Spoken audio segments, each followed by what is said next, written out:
শিব নাম শব্দের বিশ্লেষণে পুরাণ শাস্ত্রে স্পষ্ট বলা হয়েছে, শি শব্দ শমনং পাপং, ব শব্দ বরণং শুভম, শমনং পাপবৃত্তিনাং বরণং মোক্ষদায়কম। অর্থাৎ শি শব্দ সকল পাপ সত্তার শমন করে এবং ব শব্দ সকল শুভ সত্তার বরণ করে। তাই জীবের অমঙ্গল পাপ প্রবৃত্তির বিনাশ ঘটিয়ে অন্তরের মঙ্গলময় শুভচিত্তের জাগ্রত ঘটানো শিব নামই পরম মোক্ষদায়ক।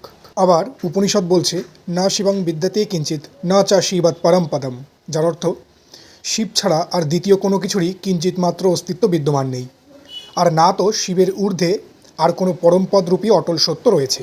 আর অন্তিমে আগম বলছে, শিবম শান্তম জগন্নাথম লোকানুগ্রহ কারকম শিবম একম পদম নিত্যম শিকারায় নমো নমঃ।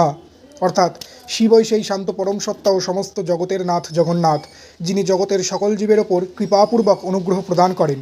তাই শি শব্দাক্ষর স্বরূপ মঙ্গলময় চিরন্তন পরমপদ শিবকে আমি বারংবার প্রণাম করি।